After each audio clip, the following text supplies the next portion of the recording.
Akanksha live with आकांक्षा या YouTube चॅनलमध्ये तुमचं खूप खूप मनापासून स्वागत करते. Welcome to my YouTube channel. आज मी तुमच्यासोबत कढीची रेसिपी शेअर करणार आहे. पकोडा कढी किंवा भज्यांची कढी अशी ही दह्याची कढी मी तुमच्यासोबत शेअर करणार आहे, त्याची रेसिपी. तर नक्की बघा, व्हिडिओ शेवटपर्यंत नक्की बघा. तर चला तर मग सुरुवात करूया. त्याच्यासाठी 4 ते 6-7 हिरव्या मिरच्या आहेत. हिरव्या मिरच्या, लसूण आणि जिरं घेतलं, याचं वाटण घेतलंय. नंतर याच्यामध्ये इथे मी दही घेतले, त्याच्यामध्ये 2-3 चमचे मला बेसन ॲड करायचे. अजून इथे कोथिंबीर चिरून ठेवली आहे, कढीपत्ता घेतलाय स्वच्छ धुवून.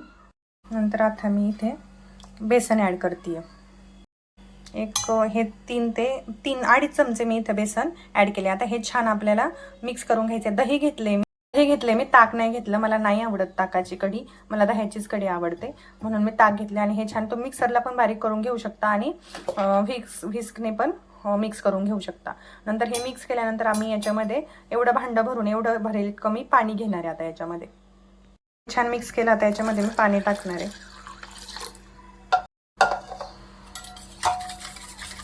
आता हे छान मिक्स झाले. आता हे साईडला मी ठेवून देते. साठी हे बेसन पीठ घेतलंय. थोडेसेच काढायचे आहेत भजी मला, त्यामुळे मी थोडंसंच घेणार आहे. आणि ही भजी अजिबात म्हणजे तिखट नाही करायची, कारण की आता याच्यात पण आपण इकडे हिरव्या मिरच्या घेतल्यात ना कढीसाठी, म्हणून हे तिखट नाही करायचं. जस्ट फक्त त्याच्यामध्ये मी जिरा, ओवा, हळद पण नाही टाकणार आहे, थोडंसं मीठ आणि एकदम थोडंसं लाल तिखट मी याच्यामध्ये घालणार आहे, बाकी काहीच नाही घालणार आहे मी याच्यामध्ये. नंतर आता हे भाज्यांचं पीठ पण रेडी आहे. आता मी वाटण करून घेते आणि मग आपण फोडणी करूया. मी इथे कढई तापायला ठेवते.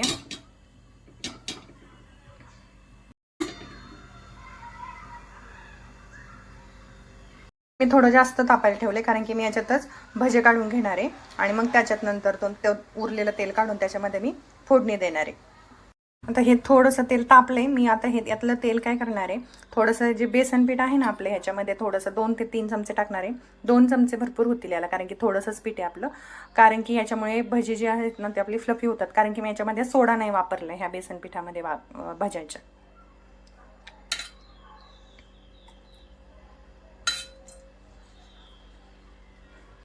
सोडून घेऊया.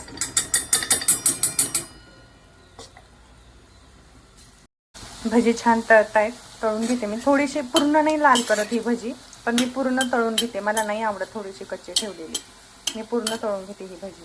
काही जण ठेवतात, माझी मम्मी पण म्हणते पूर्ण नाही तळायची, पण मी पूर्ण तळून घेते, व्यवस्थित भाजून घेते, ही तळून घेते. मस्त तळून झालीत भजी. आता मी काढून घेते ही भजी. ही सगळी माझी तळून झाली. हे तेल मी याच्यात काढून घेते आणि याच्यामध्येच आपण फोडणी देऊया. मध्ये मी जिरं टाकले. त्याच्यानंतर हे जे वाटण होतं ना, कढीपत्ता ते एकदमच टाकलं मी दोन्ही, कारण की कढीपत्ता खूप उडतो ना, म्हणून मी हे एकत्रच टाकलं. आणि हे छान आता परतून घेऊया. टाकते. वाटण छान परतले हे बघा.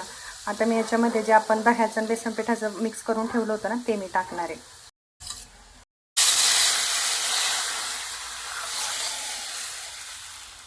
असं पाणी.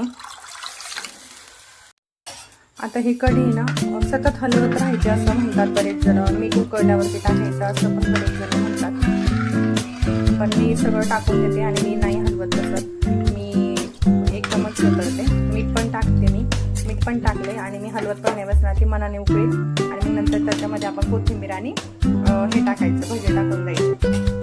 आता ही कढी बनवण्यामागची मी एक गोष्ट म्हणजे आठवण सांगते. मला ना कढी हा पदार्थ, दह्याची कढी मला खूप आवडते. आणि मला लग्न झालं तेव्हा मला काही स्वयंपाक येत नव्हता, पण मला कढी खूप आवडते. आणि एकदा माझ्या सासूबाईंनी कढी केली होती आणि तर ना ती मी 3 दिवस फ्रीजमध्ये ठेवून खाल्ली. नंतर मला मग आत्या बोलल्या, सासूबाई बोलल्या की ना मी तुला ह्याची रेसिपी सांगते बाई, म्हणजे मी तुला शिकवते ती कढी कशी करायची, पण तू असं एकदा दिवस फ्रीजमध्ये ठेवलेलं काही खाऊ नको. नंतर मग त्यांनी मला सांगितली ही रेसिपी. तरी पण त्यांनी भाज्याची नव्हती सांगितली. भाजी मी नंतर मग माझ्याकडे आता थोडंफार यायला लागल्यावर आपल्याला त्याच्यात आपण ॲड करत जातो बघा. एखाद्याची रेसिपी असेल तर आपण त्याच्यामध्ये अजून ॲड करतो, आपलं डोकं लावतो थोडंसं. मग अशाने छान होईल असं करून मग मी ती कढी हा पदार्थ मी शिकले करायला. आणि आता मला खूप छान कढी बनवता येते, म्हणजे असं सगळेजण म्हणतात. कढीला आता उकळी आली होती, म्हणून मी भजे आणि कोथिंबीर वगैरे सगळं टाकून दिले. आता परत एकदा एक छान उकळी काढते. आणि अशी ही कढी तयार आहे.